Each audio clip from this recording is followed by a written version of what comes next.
네, 안녕하세요. 우리 센트럴 신학대학원 2017년 봄학기 온라인 강의를 시작합니다. 아, 강의 주제가 신학 이야기죠. 예, 저는 김경수 목사입니다. 자, 이제 여러분들의 수강생 명단은 이제 거의 변함이 없습니다. 그런데요, 제가 이렇게 지금 여러분이 내신 과제물들은 제가 이렇게 체크하고 있는데 안 내신 분들이 여전히 많이 계세요. 그래서 제가 이번 주간에는 좀 체크를 다시 해서 여러분께 좀 보내드려야 되는데 여러분 혹시 친구분들 가운데 계시면 또 우리 시애틀 지역이나 또 LA에 계신 분은 잘 하시는 것 같고 달라스 지역에 계신 분들 중에도 이렇게 잘 과제물을 제출 안 하시는 분들이 계시더라고요. 서로 연결을 좀 해서 격려해 주시면 좋겠습니다. 제가 이렇게 클래스에서 얼굴을 보고 이렇게 출석을 부르지 못하기 때문에 이제 여러분들 스스로 공부할 수밖에 없거든요. 예, 그래서 여러분 다시 한번 제가 언급을 드립니다. 자, 오늘의 강의를 시작합니다. 오늘 4월 17일 월요일이죠. 어제는 4월 16일 부활주일이었는데 여러분 성기는 교회에서 참 부활주일 예배를 잘 들으셨는 줄로 믿습니다. 여러분 부활의 기쁨이 또 여러분과 또 여러분 가정 그리고 성기는 교회 가운데 다시 한번 충만하시기를 기도드립니다. 자, 오늘의 강의 주제는 제 15장 말씀과 성례 그리고 16장 세례와 성찬인데요.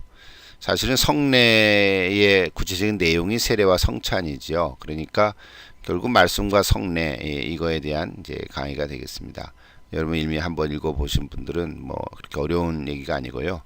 오늘 주제는 사실 우리가 날마다 또 주일마다 또 실제로 섬기는 교회 안에서 경험하는 내용들이기 때문에 뭐 그렇게 어려운 것은 아니라고 생각합니다. 예, 그래서 오늘도 강의를 들으시고요. 또 피드백을 작성하셔서 이번 금요일까지 제출하시면 되겠습니다.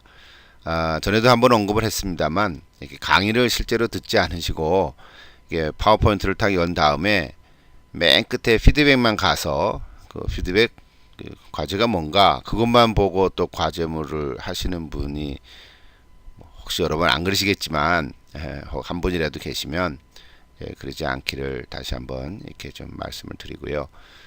일단 우리 1시간 정도 강의를 들으시는 거니까 여러분 이렇게 잘 들으시고 또 여러분에게 도움이 되면 좋겠습니다. 예. 그리고 다음 주 강의는 주제는 교회죠. 예, 교회 딱 한 장인데요.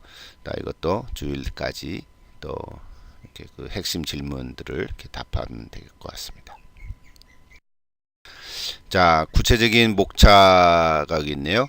자, 뭐 책에 다 있는 거죠. 예, 우리 저자가 이렇게 좀 소제목들을 이렇게 좀 몇 가지 해놨는데요. 자, 여러분 다 한번 봤었으니까 한번 보시고요. 또 이제 구체적으로 한번 같이 얘기를 해보십시다. 자, 성례, 또 세례, 성찬, 말씀 뭐 이런 얘기들입니다.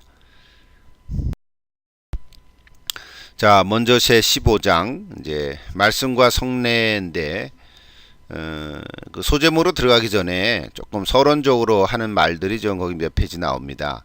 제가 좀 정리를 한 건데요. 뭐 여러분 다 읽어봤겠지만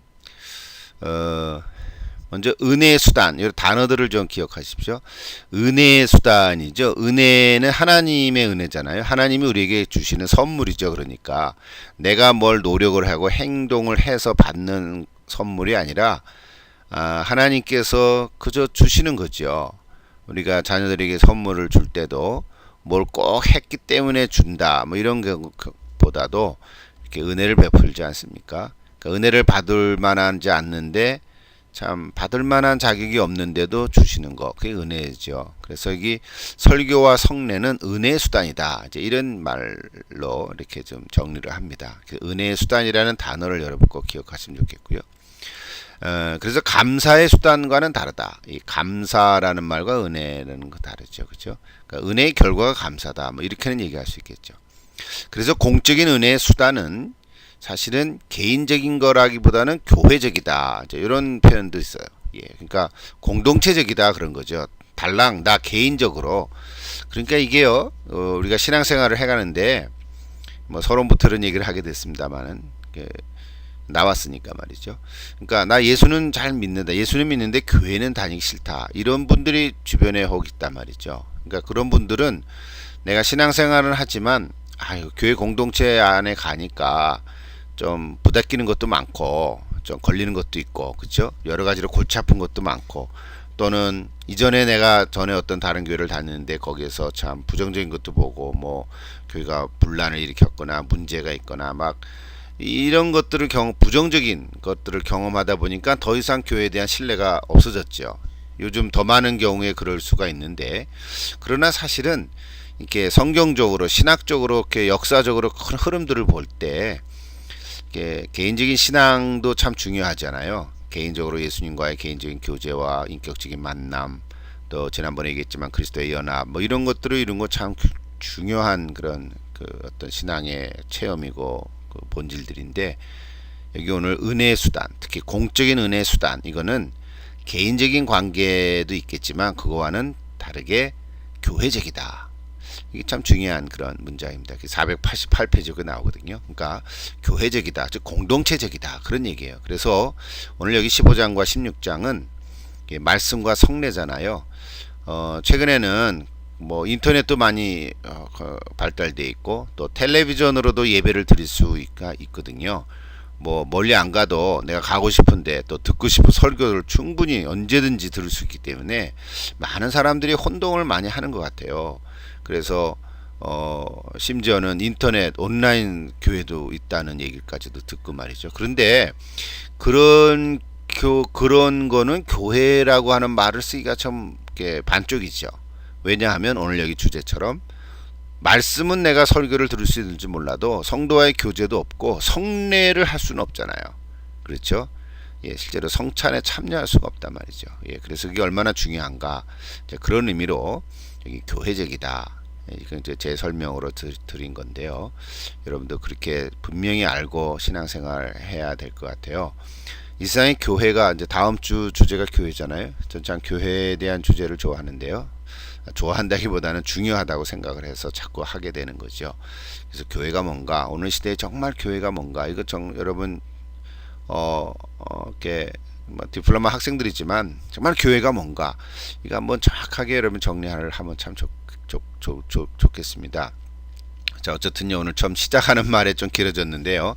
그래서 은혜의 수단, 오늘 말씀과 성례, 그러니까 설교와 성례는 은혜의 수단이다. 근데 이거는 개인적이고 인격적인 것 관계뿐만 아니라 그거보다는 오히려 공동체적으로 교회적이다. 이제 그것을 여러분이 꼭 이렇게 마음속에 이렇게 새겨 넣으시면 좋을 것 같습니다.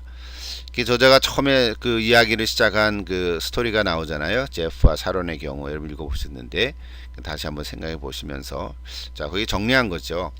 자, 은혜의 수단 중에 하나가 성례라 그러고 또 은혜의 수단 중에 하나는 설교죠. 그러니까 성례에 대해서 말하는 것은 그리스도보다는 의식을 더 신뢰한다는 의미라는 거예요. 그래서 성례에 속하는 세례나 성찬에 참여하는 것은 하나님의 은혜의 수단이 아니라 순종의 수단이 되는 것이다. 그 말을 잘 이해해야 됩니다, 지금. 예. 또 설교도 마찬가지다. 설교를 하는 목사가 이 설교를 통해서 성도들에게 무엇을 믿고 행해야 하는지를 가르치는 것이 설교의 목적이라면 그것은 성령께서 역사하는 은혜의 수단이라고 볼 수는 없다.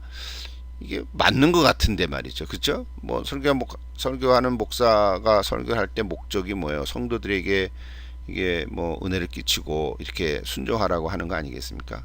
그런데 이제 그렇게 되면 이제 그다음 얘기들이 나오는 거죠. 이게 은혜의 수단하고는 이게 좀 상반되는 그 견해다. 지금 그런 얘기를 하려고 하는 거예요, 지금. 그래서 이 문장을 여러분 잘 읽어가야 되는데요. 자, 우리가 이런 말들을 정확하게 언급하지 않는다면 우리는 공적인 은혜의 수단으로서의 설교와 성례가 되지 못한다, 그 말이죠. 자, 이제 좀 이해가 됩니까? 예를 들어서 설교자가 또 목사가 설교를 하는데 이게 하나님의 은혜의 수단으로서의 설교가 아니라 목사가 개인적으로 하고 싶은 말을 막 하는 거예요. 그러니까 이거는 사실은 엄밀하게 얘기하면 설교가 아니고 연설이죠.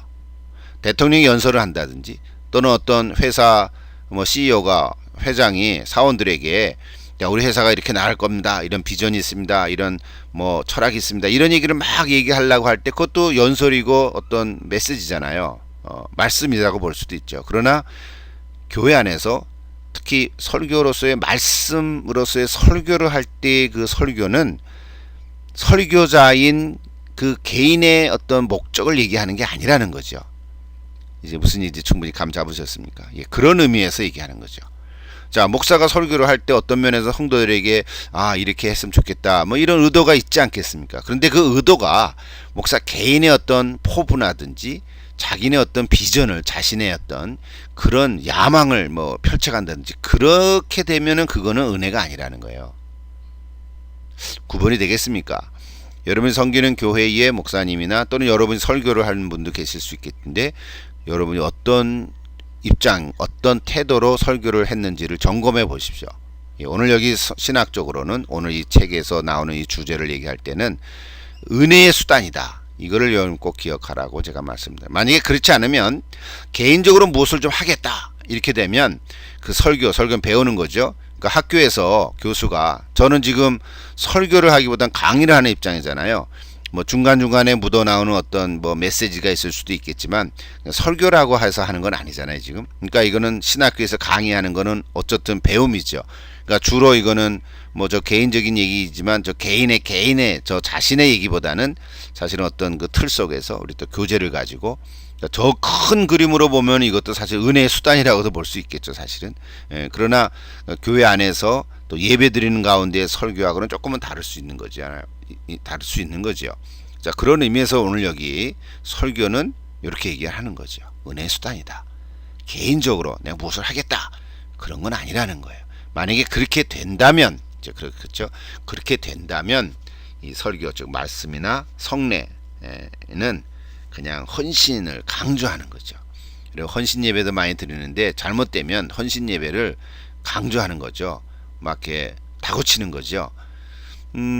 그게 나쁘다고 볼 수는 없지만 이렇게 성경적으로 신학적으로 얘기할 때는 은혜의 수단으로 되어지지 않을 가능성이 많다. 지금 그런 얘기를 하는 것입니다. 자, 그러다 보니까 뭐냐면 또 반대로 보면 형식주의에 빠지는 거죠.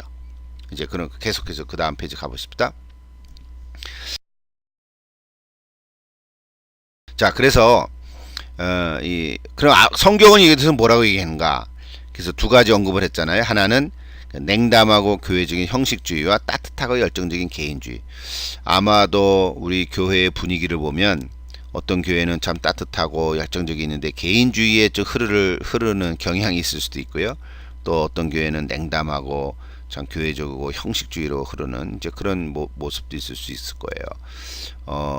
만약에 둘 중에 하나 택한다면 두 번째가 더 나을 수도 있겠죠. 어쨌든요. 그런데 성경은 이 두 가지가 다 아니다 그런 얘기 하는 거죠. 두 가지가 아니고 또 다른 패러다임이 있다. 자, 그 또 다른 패러다임이 뭘까? 그거 얘기하는 거예요.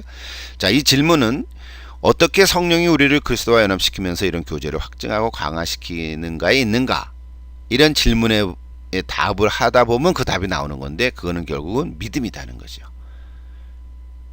그러니까 그 믿음이란 내 개인의 믿음이 아니라, 그렇죠. 믿음이란 단어 우리가 얼마나 많이 했습니까? 믿음 내가 믿는 건데, 그러니까 우리 전에 얘기했지만 칭의를 얘기했잖아요.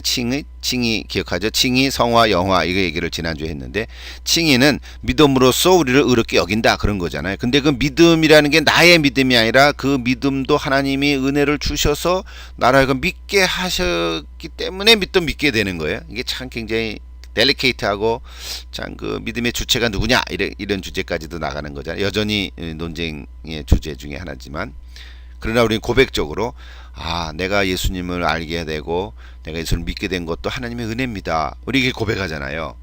그러니까 결국 그 믿음은 내 믿음이 아니라 하나님이 주신 은혜의 수단으로서의 믿음이다. 이제 이렇게 또 얘기하는 거죠.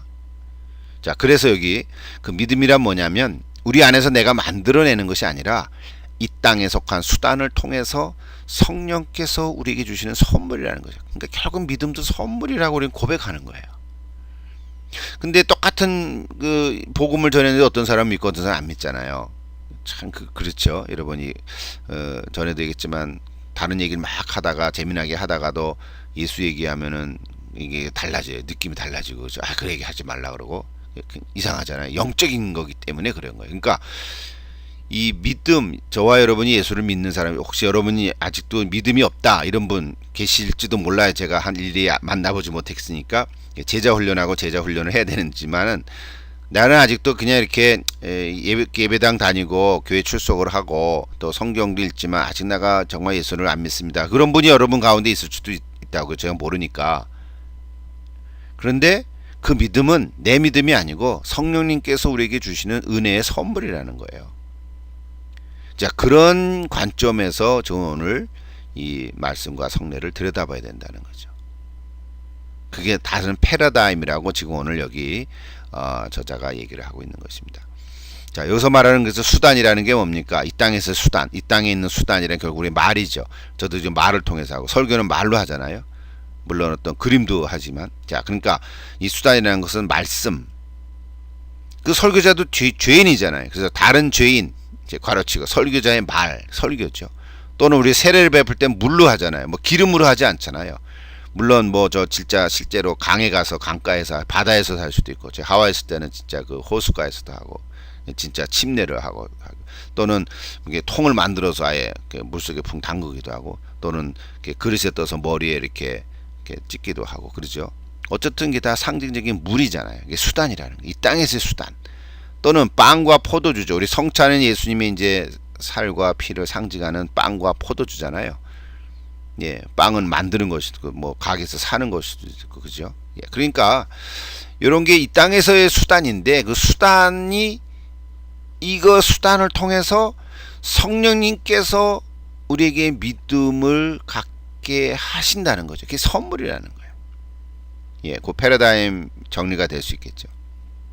그래서 이게 다른 패러다임이라는 것은요, 정리를 한 거예요. 사람이 하는 일이 아니라 성령께서 하시는 일인데 은혜의 수단을 통해서, 즉 설교와 성례, 즉 세례와 성찬을 통해서 우리에게 주시는 선물인 믿음, 그것이 바로 다른 패러다임이다. 성령에 의해서 주시는 선물인 믿음은 위에서 소개한 두 가지 경우, 즉 형식주의와 개인주의, 이거에서 벗어나야 된다는 거예요. 여러분 교회를 한번 보십시오. 뭐 교회 공동체를 봐도 여러분 개인을, 여러분 자신을 한번 들여다보십시오. 나는 지금 형식적으로 믿는가, 아니면 나는 공동체보다는 나 개인, 나 혼자만 이렇게 신앙생활하고 마는가, 나 혼자만 잘 믿으면 됐지 뭐 이런 생각 갖고 있는가. 그 두 가지가 다 아니라는 거죠. 성경은 두 가지가 다 아니라고 말하는 거예요. 형식주의로 가면은 율법주의로 가는 거죠. 그죠? 개인주의로 가면 잘못되면 신비주의로 빠지는 거죠. 신비주의로 빠지게 돼요. 나 혼자 저 산속에서 혼자 기도하고 말이죠. 성경 보고 뭐 은혜 받고 뭐 이렇게 끝나는. 근데 교회는 그런 게 아니라는 거죠. 교회는 그냥 지지고 볶고 문제도 많고 싸우기도 하고 뭐 이런 건데, 오히려 그런 공동체를 통해서 오늘 여기 말씀과 성례가 이 땅의 수단을 통해서 우리를 믿음 갖게 해준다. 이제 그런 얘기를 하는 것입니다. 아직 구체적으로 소제목과 안 들어갔는데요. 이 앞에 있는 부분이 참 제일 중요합니다. 이 전체 이것을 여러분이 다시 한번 여러분 것으로 만들어가면 좋을 것 같습니다.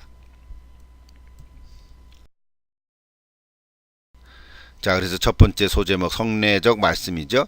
자, 그래서 은혜의 수단으로서의 설교다. 우리 앞에서 얘기했으니까 이제 그 말을 정리할 수 있겠죠. 은혜의 수단으로서의 설교. 예. 자, 우리가 보통 말씀론 하면은 칼바르트 얘기를 많이 인용합니다. 세 가지죠. 계시된 말씀이 예수 그리스도시고, 기록된 말씀이 성경이고, 선포된 말씀이 설교라 그래요. 근데 오늘 여기 이건 조금 설교론 쪽으로 종교개혁 전통으로 얘기하면, 그러니까 그리스도는 뭐라 그러냐면 본질적인 하나님의 말씀이다. 성경은 정경, 캐논이죠. 정경적인 하나님의 말씀이다. 그 설교는 성례적인 하나님의 말씀이다. 이렇게 얘기해요. 그래서 여기 오늘 소제목을 뭐라 그랬어요? 성례적 말씀이다. 그렇게 얘기하는 것입니다. 이런 말 처음 들어봤나요? 예. 성례고 말씀인데 성례적 말씀이다. 이렇게 표현한 이유는 선포된 말씀을 얘기하는 것입니다. 자, 그래서 종교개혁 전통의 교회들은 성례를 은혜의 수단으로서 이해하고 있고요. 우리가 세례를 받고 성만찬에 참여하기 전에 우리는 하나님의 성례적 말씀으로서의 설교를 듣습니다. 그래서 설교는 그냥 말이 아니고 또 설교자의 말 자체가 아니라 하나님의 행동하시는 말씀이시다. 이렇게 얘기합니다. 그래서 이런 사고방식에서 교회는 말씀으로 창조된다고 언급되어 왔고요. 새 창조일부로서 또 새로운 탄생은 교회에 의해서가 아니라 교회 안에서, 즉 교회의 말씀 사역을 통해서 일어나고 있다. 이렇게 얘기를 합니다. 즉 위로부터 태어난다. 그래서 교회의 존재를 규정하는 것은 그냥 결과가 아니라 선포된 말씀으로 교회가 교회되는 거죠. 여러분, 그래서 말씀이 제일 중요하죠. 그렇다면 말씀만 있어서는 안 되는 거죠. 그러나 말씀으로부터 존재를 규정하는 거니까 그런 의미에서 근거가 된다. 그렇게 얘기를 하는 것이죠.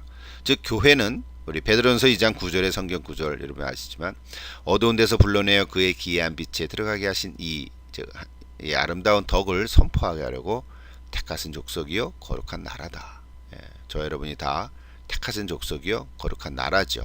교회 공동체, 교회 안에 있는 성도 한 사람 한 사람이 다 택하신 족속이요 거룩한 나라죠. 그 앞에 왕 같은 제사장이죠, 사실은.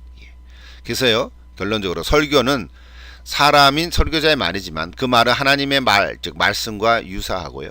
그 말에는 에너지가 있고 하나님의 말씀은 강력한 사건을 이루는 말씀이죠. 즉 하나님의 말씀은 성취되는 거죠. 태초에 말씀이 말씀으로 요한복음 1장은 태초에 말씀이 계시니라 그랬죠. 또 창세기 1장에 보면 하나님이 천지를 창조하실 때 말씀을 하셨죠. 빛이 있으라 하시니 빛이 있었다.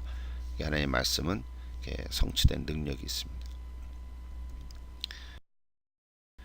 예, 안 끝났네요. 계속해서 조금 더. 자, 그럼 말로 하는 설교와 글로 쓰인 성경. 자, 요것도 좀 이렇게 이해가 되죠. 말로 하는 설교, 글로 쓰는 성경. 자, 성경은 이미 66권으로 우리 개신교 입장에서는 종교개혁 이후에 정경으로 됐죠. 물론 로마 캐톨릭은 외경이 좀 있기는 합니다. 또 위경도 있기도 하고요. 예. 그러나 우리는 그것을 정경을 하고 받지는 않죠. 자, 어쨌든 성경은 보세요. 성령으로 말미암아 직접적으로 영감을 받았으며, 그 말 중요하죠. 영감을 받아서 성경은 기록된 거죠. 물론 사람들이 썼지만 전에미 다 성경론 할 때 했어요. 이 앞서서. 자, 그러니까 한 40여 명이 한 1600년에 걸쳐서 쓰였다. 그렇게 얘기하거든요. 자, 그러니까 신구약 전체를 보면 1600년 동안 기록된 거예요. 그러니까 딱 사람들이 책상에 앉아서 책을 쓴 게 아니고요. 그러니까 사람이 그 시대의 언어로 그 시대의 문화로 그 사람의 인격과 그 사람의 어떤 전체적인 그 지적이고 경험적이고 삶을 통해서 쓰여졌지만 근본적으로 성경의 저자는 성령이라고 말하는 이유는 성령의 영감을 받아서 성령의 감동으로 쓰여졌다 이렇게 얘기하잖아요. 그러니까 성경은 영감을 받은 책이죠. 그래서 언역 공동체를 위해서 기록된 법으로서의 역할을 하는 거죠. 그러나 설교는요, 영감을 받아서 하는 설교가 아니고요, 성령으로 말미암아 조명을 받는다. 영감과 조명의 차이죠. 예, 거기에 여기 또 우리 책의 박스에 조금 이렇게 적어놨어요. 여러분 한번 읽어보시면 충분히 이해가 됩니다. 성령으로 말미암아 조명을 받으며 오류로부터 보존되지 않고 오직 그 내용을 정경이 성경에서 도출할 때에만 하나님의 말씀이 된다. 여러분 설교를 한 30분 하는데 뭐 어떤 부흥회 같으면 1시간 할 수도 있고요. 아이들 설교는 한 15분, 또 짧게는 7분 하지 않습니까? 자, 7분 설교가 매달 미니멈. 자, 그런데 7분 설교를 하든 15분을 하든 30분을 하든 그 설교의 내용은 하나님의 말씀으로부터 나와야 된다는 거예요. 우리가 성경을 읽어놓고 엉뚱한 얘기하는 경우도 있는데 그는 설교라고 볼 수 없어요. 그는 그냥 간증일 수도 있고요. 그냥 이야기죠. 재미난 스토리죠. 그냥 대화지 설교는 아니에요. 그러니까 성경을 읽었다고 해서 다 설교가 되는 건 아닙니다. 그 설교를 좀 풀어서 이해하고 해석하고 배경 얘기를 하고 뭐 가끔 예화를 들긴 하겠지만 예화가 너무 많아도 안 좋죠. 그죠? 여러분 나중에 설교학을 또 공부를 하셔야 되겠지요. 그러나 설교학 뭐 디플로마도 설교학을 하는지 모르겠습니다만, 자, 여러분 설교는 성경의 말씀으로부터 시작되고 성경의 말씀을 전하는 거예요. 엉뚱한 얘기하면 안 좋습니다. 그래서 요즘엔 강의 설교가 참 좋은 거죠. 요즘 대화식 설교도 나오긴 했지만 그러나 그 뿌리 안에는 그 근거는 성경으로부터 흘러가야 되고 성경 안에서 얘기를 해야 돼요. 그게 그게 설교죠. 그게 하나님의 말씀이 된다는 거죠. 그래서 그러나 설교가 성경의 권위 안에 있을 때 설교는 정확하게 성경과 같은 의미에서 하나님의 말씀이 되고요.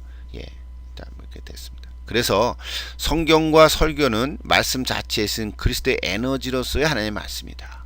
자, 오류가 없는 기록된 성경, 오류가 있는 선포된 설교. 그렇죠. 우리 설교는 오류가 있을 수도 있어요. 성경은 오류가 없죠. 왜? 성령의 영감을 받아서. 우리가 찾아보고 오류가 있다는데 그건 오류가 아니죠. 예. 자, 그래서 어쨌든 성경이든 설교든 성령의 역사하심으로 같은 성령으로 우리에게 주시는 은혜의 수단이다. 지금 그런 얘기를 하고 있는 것입니다. 로마서 10장 17절을 아시죠? 믿음은 들음에서 오며 들음은 그리스도의 말씀으로 말미암는다. 예. 그래서 말씀의 능력은요 목사에게 있는 것이 아니라 성령의 사역에 있다. 성령의 역사에 있다 하는 거죠. 여러분, 너 목사님이 설교를 잘한다. 이제는 이제 그런 말을 할 필요는 없을 것 같아요. 설교를 잘하고 못하는 게 어디 있겠습니까? 여러분, 담임 목사가 해야만 설교가 잘하는 거, 부목사가 하면 설교가 메시지가 약합니까? 그렇게 말할 수 없죠. 전도사가 하면은 안 됩니까? 아니죠. 어린아이가 만약에 뭐 어느 특별한 경우에 설교를 할 수도 있죠. 학생이 설교를 할 수도 있고 어떤 프로그램 속에서 뭐 할 수도 있죠. 그러나 그건 설교는 설교잖아요. 예, 그러니까 전도자가 하든 목사가 하든 또 어떤 이름 있는 유명한 사람이 하든 사실은 그 설교 말씀의 능력은 그 사람 개인에게 있는 것은 아니라고 하는 거죠. 그래서요 설교를 할 때는 설교도 준비하지만 성령의 기름 부으시는 역사가 사실은 더 중요하다고 봅니다. 끝났죠. 그래서 이제 성례로 넘어가는데, 자, 앞에 이제 설교에 대해서 좀 핵심 얘기를 한 것 같아요. 여러분 좀 기억하면 좋겠고요. 자, 우리 성례로 갑니다. 자, 성례는 이제 제 16장에서 좀 더 자세하게 얘기하겠죠. 세례와 성만 차이니까. 그래서 성례는 하나님께서 직접 제정하셨다. 그렇죠. 예수님이 직접 제정하신 거죠. 그래서 성례를, 근데 이제 구약으로 보면은 예수님이 아니고 이제 하나님께서니까, 그 유월절 행사도 성례의 그 구약의 뿌리라고 볼 때 하나님께서 하셨다 이렇게도 말하는 거거든요. 그러니까 성례를 통해서 자기 백성을 구속하신다. 성례는 말씀처럼 은혜의 수단이고요. 교회의 참된 본질적인 표지다. 자, 이런 문장들이요. 이런 문장들 하나의 정의들인데, 그런 것들은 잘 이렇게 여러분이 귀담아 듣고 자꾸 말해보고 써보면 이 문장들이 내 것이 될 수가 있습니다. 자, 성례는 세례와 성찬인데, 그러니까 성례는 말씀, 설교처럼 은혜의 수단이다. 우리 아까 맨 앞에 얘기했죠. 은혜의 수단이다. 교회의 참된 본질이다. 표지다. 이제 그런 얘기를 하고 있습니다.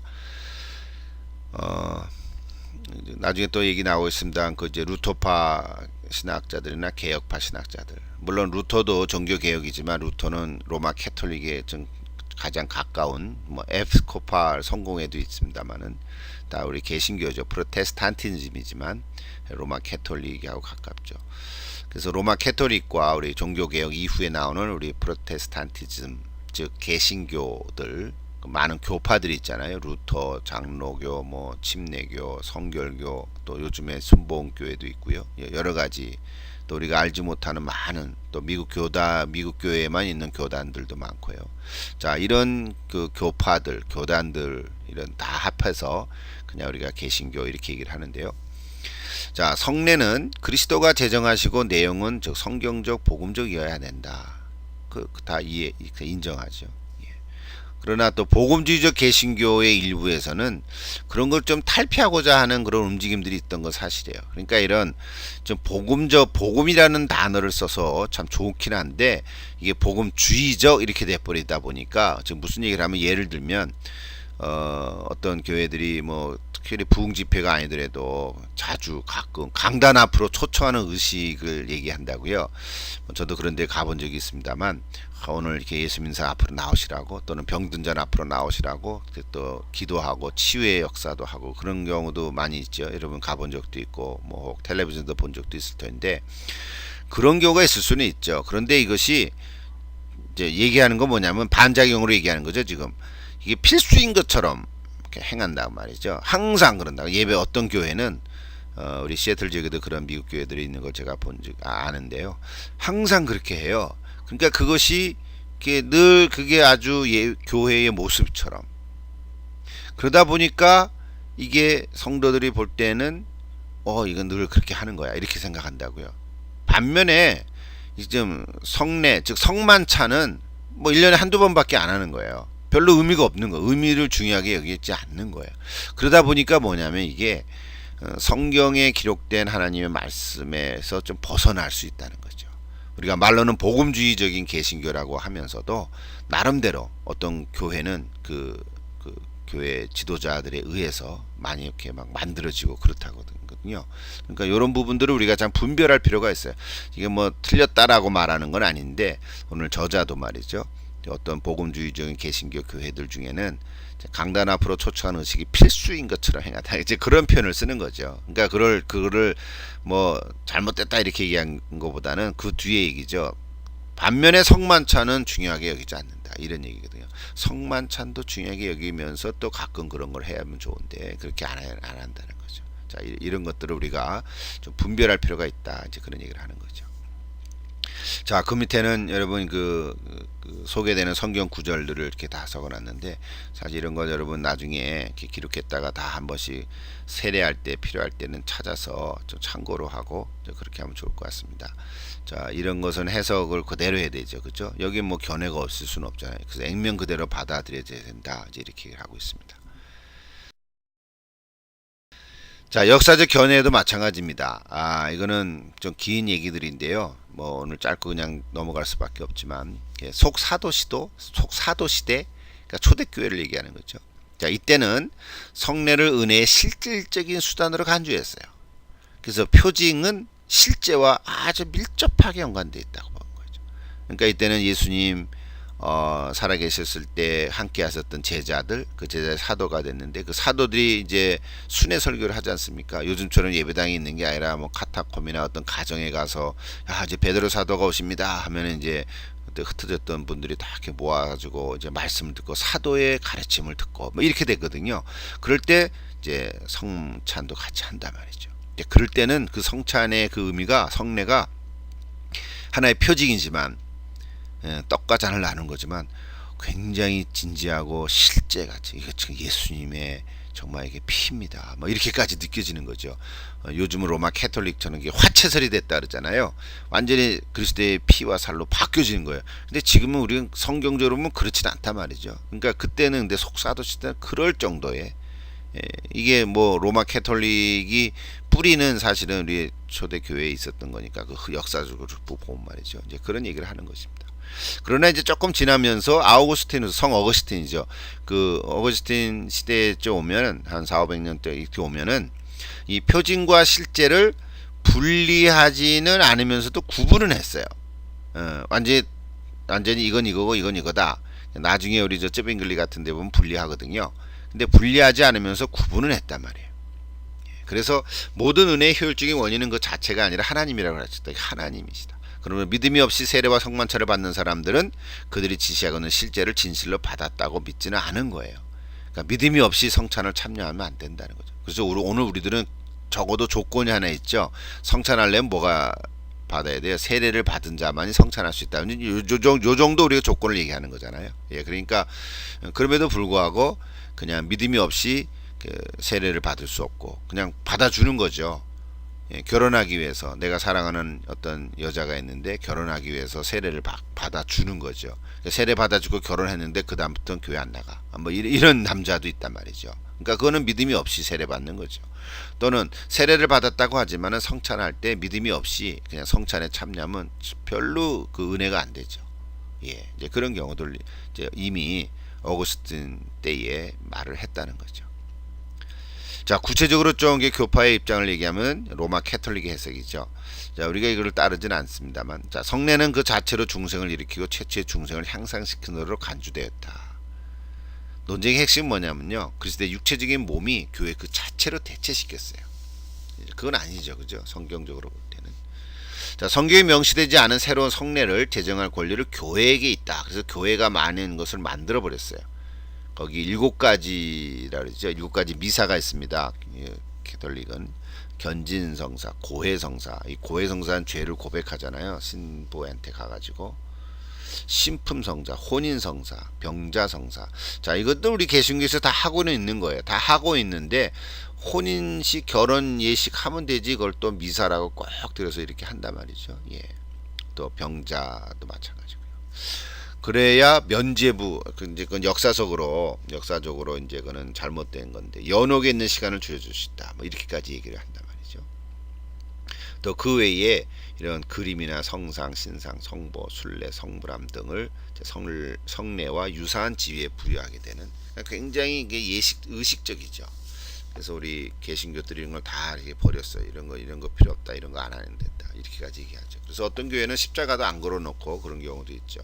뭐 십자가 걸어놓아야만 되는 것도 아니에요. 사실 어떤 면은 십자가 걸어놓으면 그게 또 우상이 될 수도 있고, 십자가인데 그게 상징이잖아요. 예, 상징인데 예수 그리스도 예수님의 십자가를 상징하는 거지만 십자가 자체에 뭔가 의미가 있는 것처럼 이제 그것도 문제가 생길 수 있죠. 예, 그런 의미로 이게 성상 이런 것을 다 사실은 개신교는 이렇게 너무 많이 이렇게 세워지지 않습니다.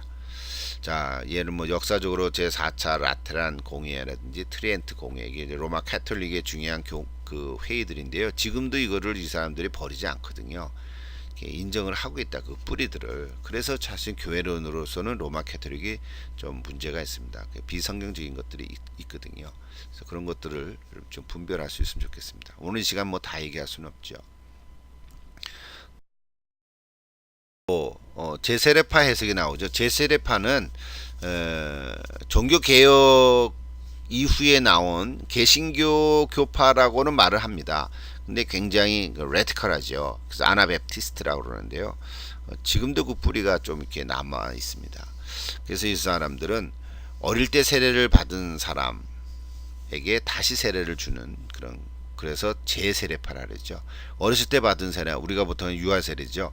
유아 세례는 그거는 그 효력이 없다, 이제 이렇게 입장을 해서 다시 세례를 받죠. 오늘 우리 개신교에서도 거의 다 유아 세례를 주는 교파가 많죠. 침례교는 그 인정을 안 하지 사실. 여러분, 어린아이가 침례를 할 수는 없잖아요. 물에 풍덩 담가야 되는데. 그래서 어린아이는 못 주는 경우도 있어요. 근데 그것을 물에 풍덩 담그기 때문에 못 준다 이렇게 말 안 하고, 어린아이는 스스로 고백을 못하기 때문에 안 준다 이렇게 또 말을 하거든요. 사실은 뭐 그것도 그거죠. 어떤 면에서 고백을 어떻게 해요? 어린아이가 한두 살이 뭐 자기의 의지도 없는데.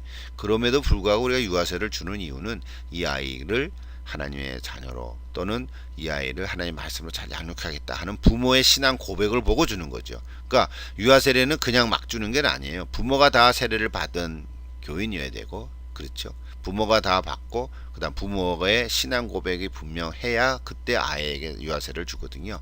근데 유아세를 주는 아이에 유아세를 받아도 나중에 성장이 돼서 이제 티네이저가 될 때 또는 그 이후에 본인의 신앙 고백으로 다시 우리나 확인하죠. 그걸 우리가 입교라는 단어를 우리가 쓰는데요.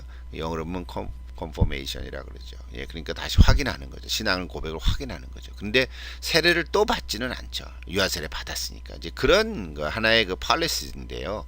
그러니까 뭐 또 세례 받으면 또 어떻습니까? 예, 또 그럴 수도 있어요. 예, 그러니까 이것이 무슨 뭐 그 죽고 사는 진리라기보다는, 그러니까 어렸을 때 세례를 받은 자도 귀하고, 뭐 어렸을 때는 안 받고 성인이 돼서 받을 수도 있죠, 사실은. 예, 그러나 여기 제세례파는 어렸을 때 받은 건 무효다, 그래서 다시 준다, 이제 그렇게 해서 생겼다는 거거든요. 그래서 종교개혁이 일어난 이후에 영성 운동에 더 많은 그런 관심을 가지고 굉장히 신비적인 그런 분야도 있습니다. 그래서 신비적인 영향을 많이 받았죠. 예. 그리고 세례와 성찬이 권징의 또 중요한 수단이 되겠어요.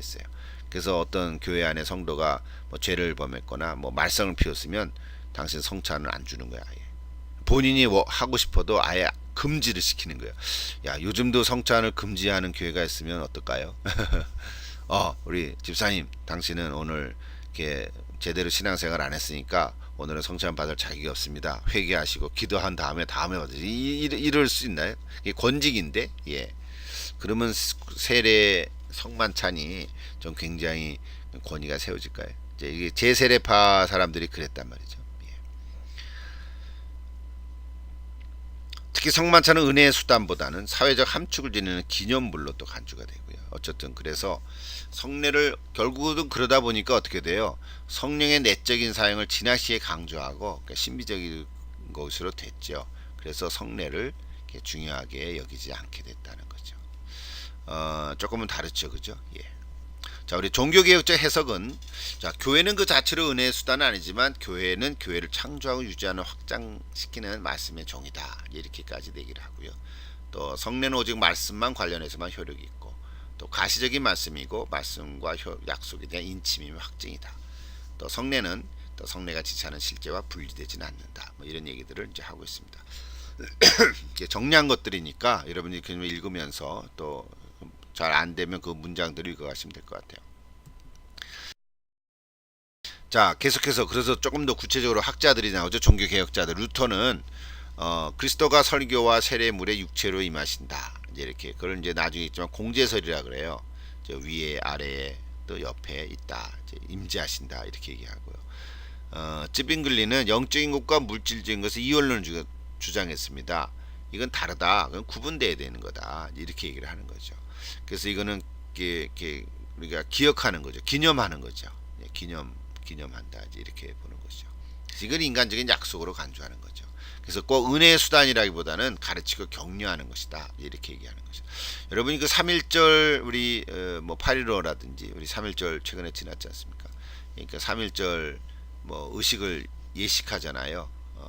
뭐 예배는 아니지만 그런 것처럼. 그러니까 우리가 만약에 부활주일도 잘못되면 어떻게 될까요? 부활절 행사를 하는데 부활절 행사를 그냥 뭐 기념 정도로만 하면 그런 건 아니죠, 그죠? 우리 기념 정도는 아니잖아요. 부활절이 기념입니까? 아니죠. 예수님 부활하신 걸 기념합시다. 이렇게는 말 안 하잖아. 예수님 부활하셔서 승천하셔서 오늘도 우리와 성령으로 함께 하신다. 우리 부활하신 예수님이 영적으로 우리와 함께 하셔서 그죠? 성령으로 우리에게 놀라운 기쁨을 주시고 평화를 주시고 뭐 이런 얘기 하지 않습니까? 예. 또 다시금 나를 돌이켜 보게 하고 좀 예수님이 주님이시다 이런 걸 고백하게 하고 뭐 이런 것을 얘기하지 않습니까? 예. 그래서 칼빈이 성령의 말씀을 통해서 믿음을 창조하신다 이런 얘기를 했습니다. 성례는 아주 분명한 약속을 가져온다. 또 성례는 받는 사람의 행동이 아니라 하나님의 행동이다. 이제 이렇게 했어요. 예, 받는 사람이 중요한 게 아니라 주시는 분이 중요한 거죠. 그렇죠? 예. 그래서 칼빈은 이렇게 얘기했어요. 성례를 집행하는 사람이 죄를 범했으면 그것이 유효하냐 아니냐 할 때 그 성례를 집례하는 사람이 옛날 신부였었죠. 오늘날 목사들이 하는데 성례를 진행 집례라 그랬죠. 집례하시는 목사님들이 죄가 있다. 그러면 그때 베푸는 그 성례는 무효냐? 근데 그렇게 말할 수는 없다는 거죠. 우리는 여전히 죄인인데요, 뭐. 그래서 우리가 흰 가운을 입는 것도 특히 우리가 성찬할 때는 이제 흰 가운을 입기도 하잖아요. 이제 그렇게 우리가 성찬을 집례할 때에 그 의미가 뭐냐면 내가도 죄인이니까 나를 가려 주시옵소서. 그런 하나의 상징적인 의미로 이렇게 가운을 입는 거죠. 뭐 폼따라고 입는 게 아니고요. 자, 그런 의미는 다 뭐냐면 이 성례 자체는 사람이 만든 게 아니라 예수님이 만드셨고 뿌리로 얘기하면 구약으로 하나님께서 제정하신 것이다. 그러므로 그것을 집례하는 사람이 늘 조심스럽게 준비하고 거룩하게 하고 혹시 내가 죄가 있나 성령님 나를 깨끗하게 해주십시오. 이렇게 준비하고 집례를 하는 것이니까 그럼에도 불구하고 그 사람에 의해서 어떤 나오는 것 능력이 아니다 그런 얘기죠. 우리 아까 얘기했죠. 은혜의 수단이라고 말을 했을 때 또 똑같은 얘기죠. 예. 좀 읽어보면 될 것 같습니다. 예. 그래서 현대 복음주의적 해석은 오랜 역사를 통해서 복음주의로 알려진 운동은 성례주의에 반대왔다. 또 복음주의 운동은 종교계의 뿌리보다 제세례파에 더 동정적이다. 그래서 이 복음주의라는 말이 참 귀한 말이고 복음이라는 말이 귀한 거죠. 근데 복음주의가 돼버리면 뭔가가 이벤젤리컬인데요. 이벤젤리컬리즘 이렇게 되면 좀 이렇게 개혁적인 것에서 좀 떠나가는 굉장히 나름대로 그렇게 또 이렇게 성령을 더 강조하는 그렇게 옮겨가는 것 같아요. 그래서 성찬을 많이 안 할 수도 있어요. 뭐 또 개교에 따라서도 다를 수 있겠지만 큰 흐름을 얘기하는 것입니다. 자, 세례와 성찬은 그래서 신적인 행위가 아니라 인간적인 행위라고 설명해요. 현대 복음주의적 해석은 그래야 세례와 성찬은 인간적인 행위라 이렇게 얘기하죠. 하나님의 수단이 아닌 인간의 순종의 행위다 이렇게 얘기를 하는 게 현대 복음주의적 해석들입니다. 성례의 효력 여기서 이제 두 가지 하나를 여러분 이해하십시오. 하나의 표징과 실제죠, 그렇죠?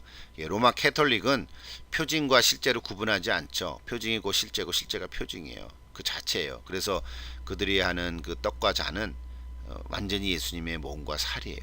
그래서 이게 잔을 안 주죠. 성도들에게는 떡만 줍니다. 떡도 이렇게 전병으로 이렇게 조그맣게 만들어서 동그랗게 그 신자들이 앞으로 나가가지고 이렇게 손바닥에 걸려놓으면 이렇게 주지 않습니까? 그러니까 그 잔은 신부만 마시죠. 왜냐하면 잔은 성도들이 마시면 혹시나 이렇게 그 요즘 우리가 조그만 잔에다가 이렇게 먹지 않습니까? 그게 떨어뜨리면 흘리잖아요. 그러면 신부들이 그 핥아 먹었어야 돼요. 왜? 이거는 피인데 이거를 물로 닦으면 안 되는 거지.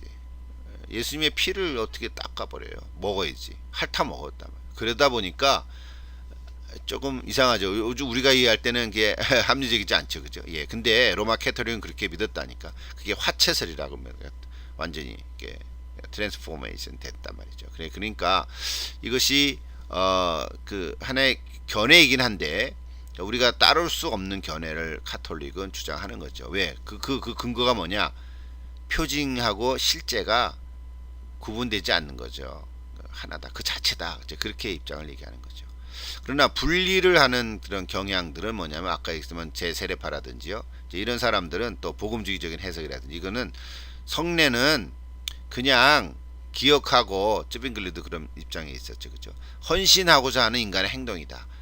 성만찬을 할 때는 좀 헌신적으로 그래 내가 잘해야지 뭐 이런 식으로 얘기하는 그런 걸 얘기한다는 거예요. 그러니까 이것도 아닌 거예요, 사실은. 예, 그래서 양쪽 견해가 다 성례 효력을 얘기를 하지만 문제는 어떠냐면 어떻게 발휘하는가 그런 거 있죠. 그래서 성경은 언약인 동시에 언약의 표징인 동시에 인침이다.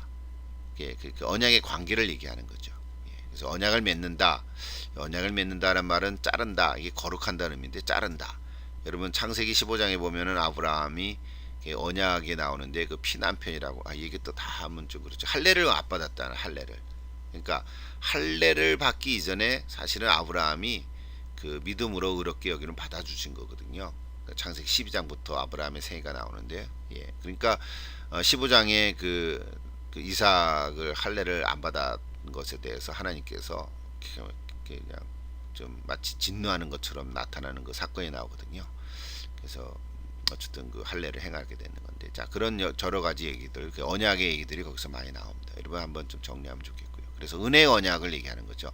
자, 은혜 언약은 하나님이 전적인 선물로 우리에게 주시는 유산과 기업이다. 자, 언약의 정황에서 말씀과 표징은 함께 언약을 하나로 연합시키고 언약을 표징하고 인치심으로 성례는 인간 편에 믿음과 순종을 요구하고, 그러나 세례와 성찬은 은혜의 언약의 성례이기 때문에 은혜의 수단이 된다. 예, 이제 같은 얘기들을 자꾸 반복하고 있습니다. 예, 그래서 아까 맨 처음에 얘기한 은혜의 수단이다. 이제 그거 하나 여러분 꼭 기억하시면 될 것 같습니다. 계속해서 또 나오네. 표징. 표징이라는 것은 있는 것을 가지고 없는 것을 표현하는 것은 아니고요. 우리 마음속에 있는 어떤 장면을 연상하는 것도 아니고 또 객관적인 교훈이나 예를 제시하는 것도 아니고요. 표징이란 뭐냐? 언약을 기억하는 것. 그것이다. 그래서 언약을 자꾸 얘기하죠. 예, 은혜의 언약이다. 은혜의 수단이다. 그래서 하나님이 자신의 언약을 기억하는 것은 과거의 약속에 기초하여 행하시는 것이다. 사실 우리는 잊어먹어도 하나님은 안 잊어먹으시는 거죠. 우리가 약속을 했는데 어떤 사람하고 약속했잖아요. 그럼 약속한 사람인데 양쪽이 다 약속한 걸 기억해야 만나잖아요. 어떤 같은 장소의 시간과 약속한 시간과 장소에 가야 되는데 한 사람이 잊어먹었어요. 그러면 안 되는 거죠, 그죠? 근데 하나님과 우리 사이에 언약을 맺은 건데 사실 하나님께서 더 하나님 쪽에서 먼저 언약을 맺으신 거죠. 너는 내 백성이야, 나는 네 하나님이야, 이렇게 언약을 하신 거예요. 우리는 잊어먹어 몰라. 이렇게 돼버리면 그럼에도 불구하고 하나님께서는 그 언약을 기억하시고 역사하신다. 이제 그 얘기를 하는 거죠. 그래서 표징이 지시하는 실제에 참여한다. 이거는 무슨 의미일까? 그러니까 하나의 관계적인 얘기를 하는 거죠. 은혜 언약 얘기하는 거예요. 그래서 우리 신약 속으로 넘어오면 구약에는 유월절 행사지만 이제 신약에서는 십자가 사건을 얘기할 때 이제 포도주와 잔을 나의 피다, 나의 언약이다, 내 몸이다, 이제 이런 얘기하는 거죠. 예. 이거 아마 뒤에 또 한 번 또 나오는 것 같아요. 구원의 잔이다, 이제 얘기할 때. 그래서 구약에는 할례인데요. 이제 우리는 이제 세례라고 할 수 있고, 그게 다 사실은 뭐냐면 하나의 언약이죠. 언약, 은혜의 언약의 하나의 표징들을 얘기하고 있습니다. 좀 기네요. 뭐가 또 마지막으로. 그래서 초점이 뭔가, 자, 신적인 임재하심 자체에 있는 것이나 신적 행동이 있다. 중요한 건 뭐냐? 표징에 무슨 일이 일어나느냐가 아니라 표징을 통해서 사람들 사이에 무슨 일이 일어나느냐, 요게 있다. 그렇겠죠. 그렇지 않습니까? 그죠? 예. 표징 자체에 무슨 일이 일어나느냐? 이 떡이 우리가 성찬할 때 그 떡이 그 자체가 변화돼서 뭐가 어떻게 되는 거냐? 그런 게 아니라는 거죠. 그죠? 예. 그 떡을 통해서 내 심령이 변화되는 거죠. 그렇죠? 내 심령이 성령으로 깨닫게 해주시고, 내가 잔을 마시면서 그 조그만 컵에 있는 포도즙 잔을 하나 마시면서 정말 예수님이 나를 위해서 피를 흘려서 내 죄를 깨끗하게 하셨구나. 예, 그거를 깨닫는 거죠. 그러니까 우리 내 안에 무슨 일이 일어나냐, 이게 중요한 거라는 거죠. 뭐 당연한 거죠, 그죠? 예. 그래서 이게 예를 들면 구리뱀, 이거는 광야에서 일어나는 건데, 이제 뱀에 물렸단 말이죠. 근데 그때는 광야니까 의사도 없고 치료 방법도 없고, 그래서 하나님께서 모세가 들고 있는 거에 지팡이에다가 구리뱀처럼 이렇게 둘둘 말았어. 자, 이거를 보면 낫는다 그랬어요. 근데 사람들이 그딴 게 어딨어? 어떻게 그딴 거 보면 또 무슨 병이 낫냐? 그런데 그래도 봐라, 보면 낫는다. 그래서 본 사람은 낫고 안 본 사람은 죽었죠. 희한한 얘기 많죠. 그래서 그래서 어떤 사람은 그 조크로 얘기하는 거죠.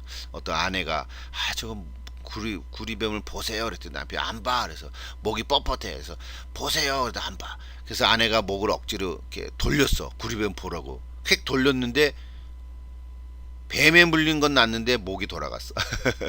웃기는 얘기죠. 예, 그러니까 이게 이제 구리뱀, 이게 뭐냐면 하나의 표징인데, 이걸 보면은 낫는다. 하나님이 주신 하나의 수단이죠. 은혜의 수단이죠. 예, 예, 보면 낫는 거예요.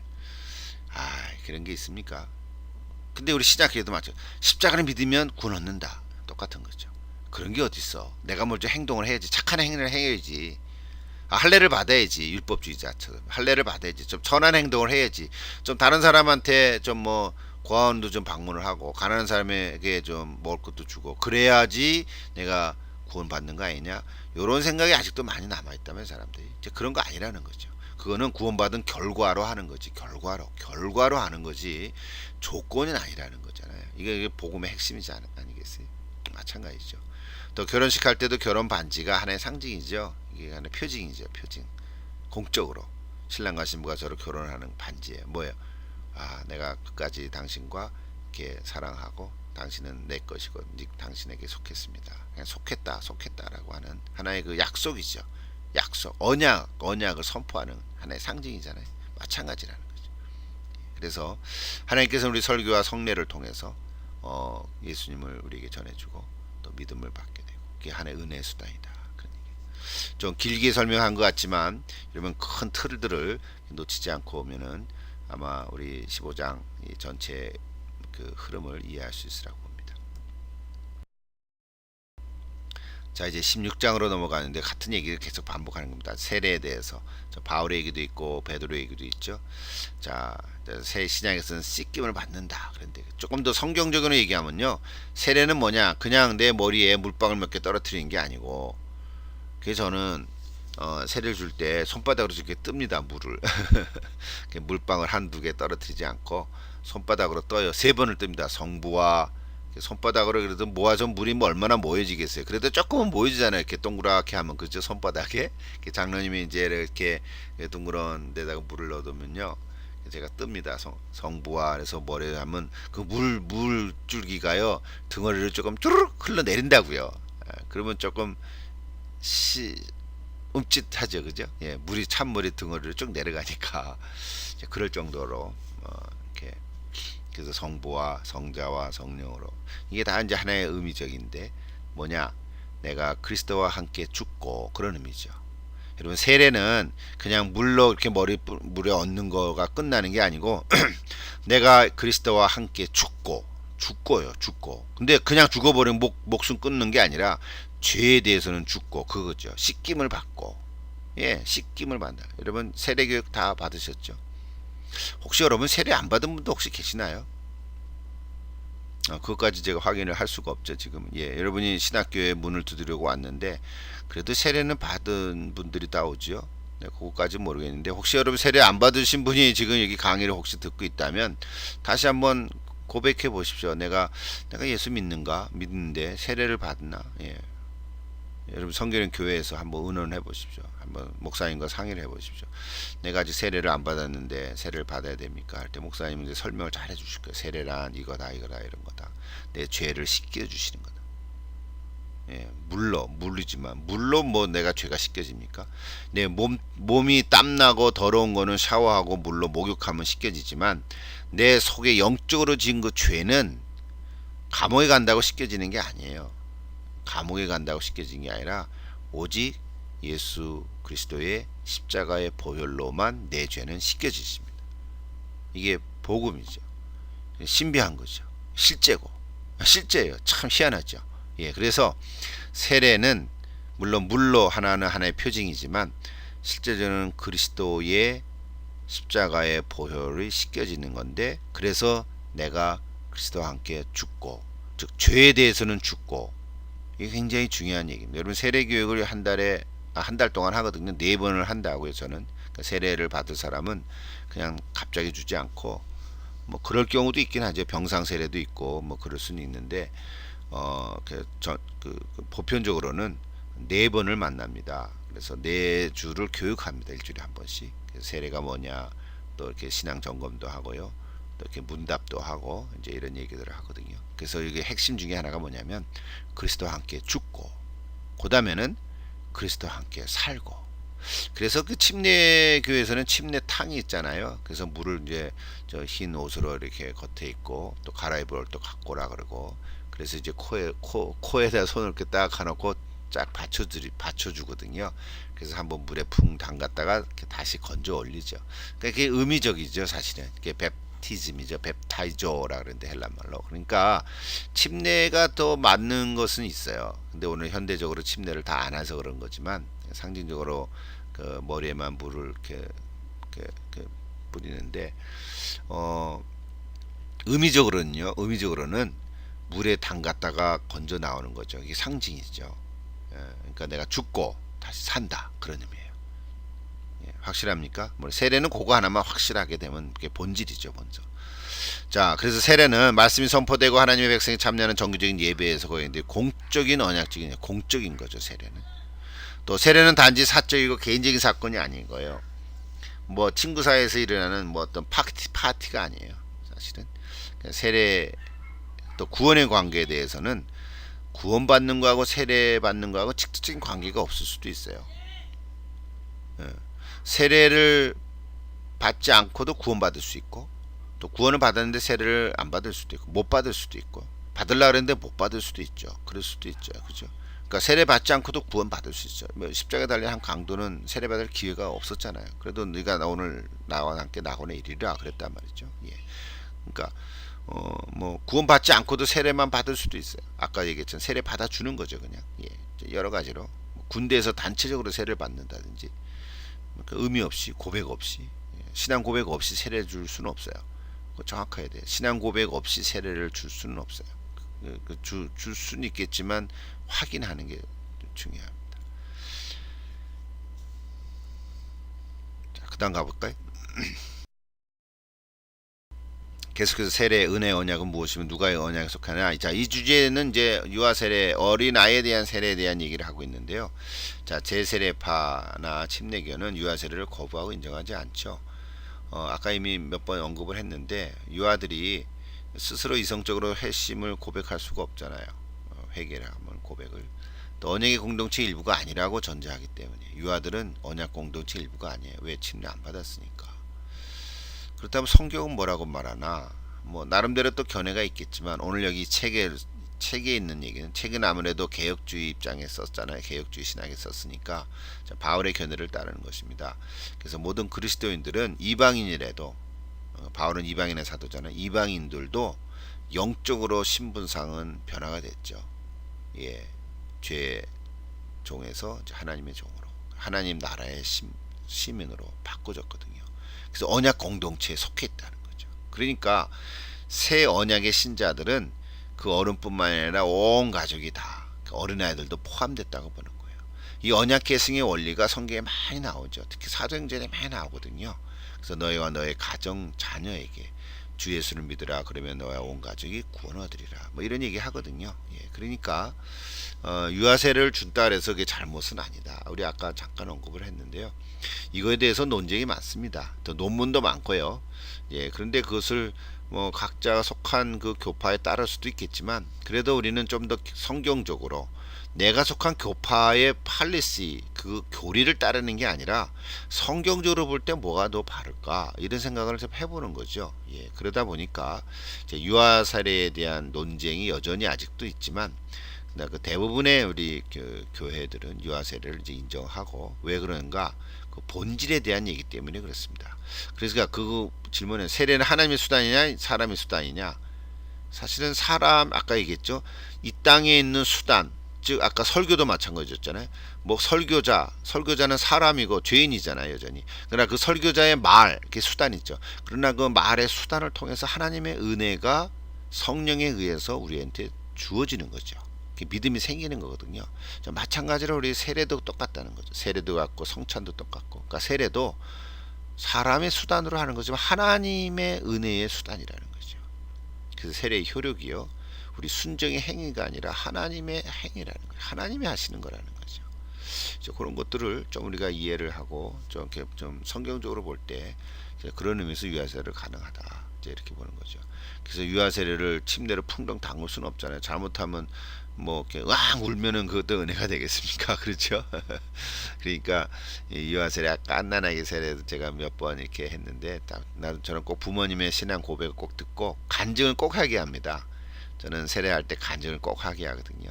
그래서 그걸 제가 이제 온누리교회 있을 때 배웠는데요. 온누리교회는 세례식을 할 때는 그날 예배 대신에 세례 예배를 드려요.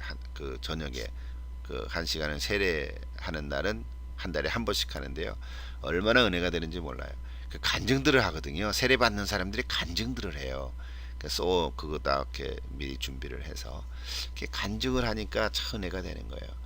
뭐 내가 불교 믿었다 해서 이렇게 왔다든지 세례 받게 됐다든지 뭐 여러 가지 뭐 다 얘기할 수 없죠. 어쨌든요.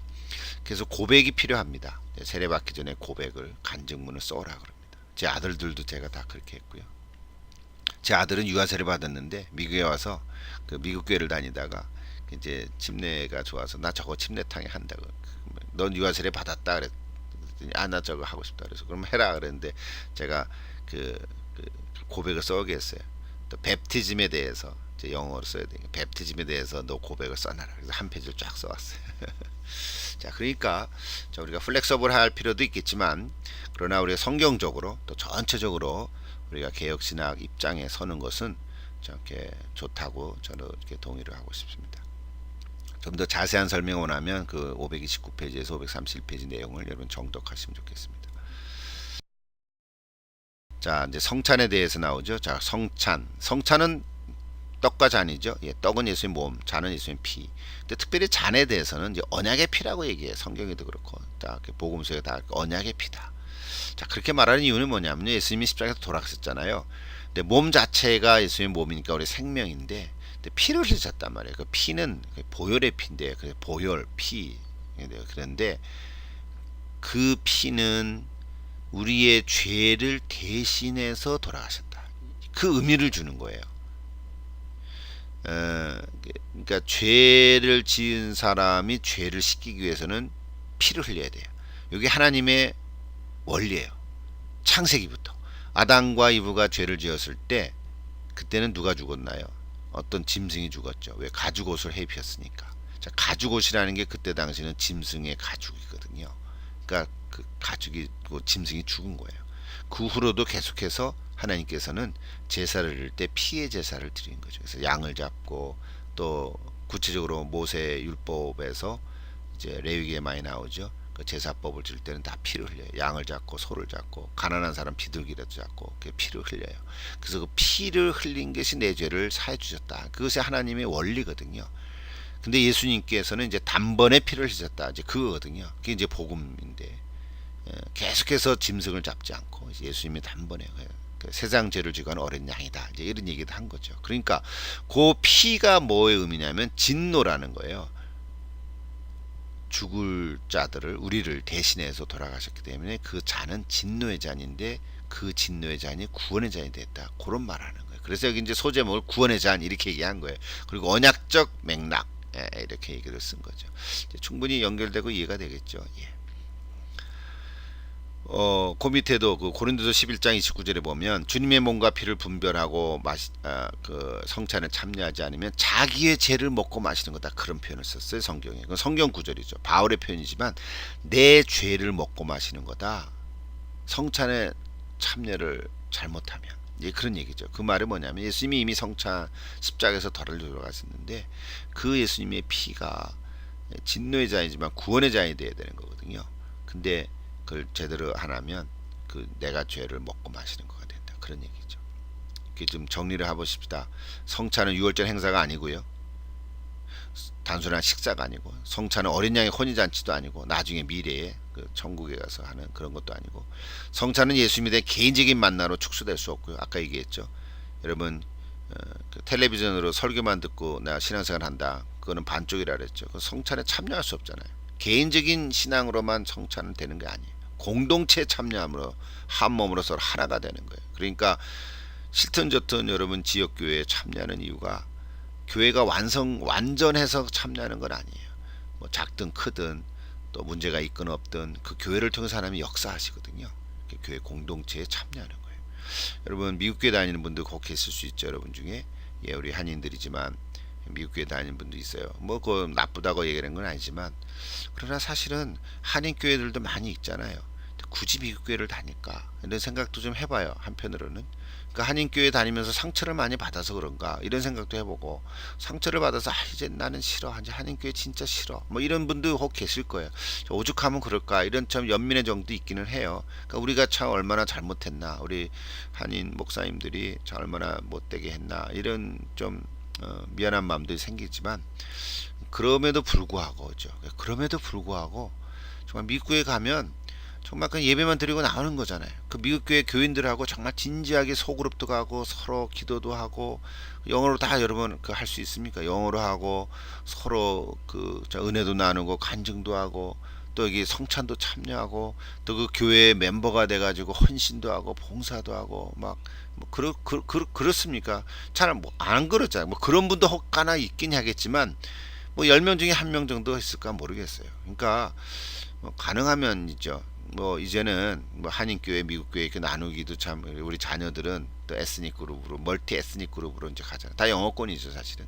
그러니까 이제는 이게 민족적인 교회, 뭐 종족으로 나눌 수는 없을 수는 있어요. 그러나 우리 1세들은 아무래도 영어가 불편한 분들은 그럼에도 불구하고 미국에 간다고요. 그는 좀 도피죠 솔직히. 좀 꼬집어서 얘기하면 도피라고 볼 수 있어요. 아유 꼴 보기 싫어 이렇게 해서 미국교회 다니는 분도 있단 말이죠. 그래서 제가 얘기하는 포인트는 그 좋다 나쁘다는 가치를 판단하려고 하는 게 아니라 성찬에 참여할 수 없다는 거지. 예를 들면 그러니까 인터넷 교회에는요 성찬에 참여할 수가 없다. 교회 공동체를 상실해 버리는 거거든요. 그거는 개인적인 만남으로 축소될 수 있다. 이건 개인적으로 누구를 비판하고 비판하는 게 아니라 성찬에 대한 얘기를 하는 거죠. 또 성찬은 이미와 아직 사이의 긴장에 대해서 우리를 상기시켜 주고요. 성찬은 골고다의 그때 거기와 우리 존재의 지금 여기와 미래의 잔치를 가로지는 행동이다, 이렇게까지 얘기를 하는 거예요. 얼마나 좋습니까, 그죠? 마지막인 것 같은데, 성만찬에 대한 역사적인 견해가 있습니다. 동방교회는 실제로이라 그러는데, 이제 그리스도의 그 임재가 실제로 있다, 이제 그런 얘기인데, 서방교회는 로마 캐톨릭 같은, 또 루터파, 개혁파, 제스레파 뭐 이렇게 좀 소개를 하고 있는데요. 공통적으로 일치하는 점이 있어요. 자, 그리스도가 성천을 제정하셨다, 이거 다 동의해요. 또 그리스도가 오실 때까지 우리가 그 죽음을 선포한다, 이것도 동의하고, 그래서 오늘날 교회 삶에서 지속적인 의미를 가지고 있다, 이것도 동의해요. 약간의 차이점들이 있어요. 그 차이점들의 핵심이 뭘까? 그리스도가 임재하시는가, 그거에 참 차이점이 있어요. 그리스도가 이 떡과 잔 가운데 임재하시는가, 실제로 임재하시는가, 어디에 임재하시는가, 어떻게 임재하시는가, 그런 거에 따라서 달라지는 거예요. 이해하시죠? 로마 캐톨릭은 화채설, 아까 이제 표징, 실제 그 단어를 이해할 때 표징을 실제로 아예 바꿔버렸어요. 그 떡과 잔이 실제 그리스도의 몸과 피라는, 피가 되는 거예요. 그래서 신도들에게는 안 주죠, 잔을. 자, 루터는 공제설이에요.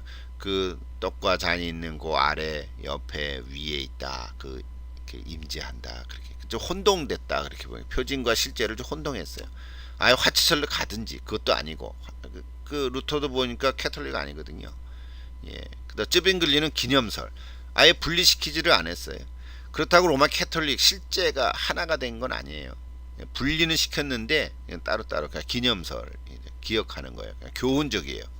근데 켈빈은 영적 임재설에 성령의 임재하심을, 그러니까 그걸 통해서 하나의 수단을 통해서 성령의 역사함으로 우리가 믿음이 다시 회복된다. 뭐 이런 표현인가. 영적 임재설을 우리가 또 많이 이렇게 저렇게 동의하고 이렇게 따라가는 거죠. 자, 어쨌든요. 그래서 여러분 성찬은 설교와 세례처럼 성령께서 우리 표진과 실제를 연합시키신다. 이제 그런 얘기를 하고 있습니다. 자, 오늘 피드백은 크게 두 가지인데요. 아까 처음에 얘기했지만 혹시 여러분이 강의를 처음부터 듣지 않고 여기 피드백을 먼저 열어보고 피드백 과제만 하시려는 분은 다시 처음으로 돌아가십시오. 예. 자, 두 가지 질문입니다. 첫째, 말씀과 성례가 은혜의 수단이라고 하는 말의 의미가 무엇인지, 그리고 다른 패러다임이란 무엇인지 은혜의 수단이라는 용어와 함께 간략하게 한번 설명해 보시면 좋겠습니다. 뭐 피드백이라고 했는데 여러분의 느낌과 함께 다른 패러다임에 대해서 여러분 자신의 그 문장으로 한번 적어 보십시오. 이게 참 중요합니다. 예. 또 두 번째로 성만찬에 대한 여러 가지 다른 교파들의 견해들이 있거든요. 대충은 이제 알겠지만 자, 이번 기회에 여러분 자신의 글로, 여기 제가 그런 말은 강조해서 안 썼는데 여러분 자신의 문장으로 일목요연하게 한번 비교하면서 정리를 해보십시오. 너무 간단하게 견해 제목만 달랑 써지 마시고, 그건 제가 다 적어놨잖아요 이미, 그죠? 예, 그러니까 그 견해 의미를 여러분이 좀 설명하고 또 성경적인 근거도 함께 소개해 보시면 좋을 것 같고요. 또 자세하게 알기 위해서는 또 다른 교재나 인터넷 자료를 참고는 하되 여러분 조심하십시오. 인터넷 자료 여러분 너무 많으니까 홍수에 먹을 물 없다고 정말 너무 많기 때문에 분별을 해야 되거든요. 그래서 인용할 때 누가 어떤 관점에서 썼는지를 잘 분별하면서 인용하면 좋겠고요. 어쨌든 오늘 피드백 과제는 두 가지입니다. 여러분 잘 해서 금요일 저녁까지 이렇게 제출하시면 되겠습니다. 예. 예, 그리고 마지막으로 우리 퀘스천 앤 앤서 과제물은 다음 주 할 교회론 17장이죠. 이게 참 중요한 주제인데요. 뭐 어쩔 수 없죠. 우리 신학 전체 개론이고 저 이야기니까. 예, 핵심 질문이 그 597페이지 6개 나오더라고요. 이거 다 해야 되는데 또 다 하려 그러면 여러분 힘드니까 다 중요한데 1번과 3번이 구체적인 질문이고 5번이 포괄적인 질문인 것 같아요. 그래서 5번은 여러분 꼭 필수적으로 다 하시고 5번 하시고 1번과 3번 중에서 또 하나를 선택해서 이렇게 하시면 좋겠고 6개 다 해도 좋고요. 예, 6개 다 해도 좋고 어쨌든 여러분 스스로 공부하는 입장에서 또 다음 주 교회론 하기 전에 그 교재를 한번 쭉 읽어보시면 좋겠습니다. 예, 오늘 강의 여기서 마칩니다. 네, 여러분 안녕히 계십시오.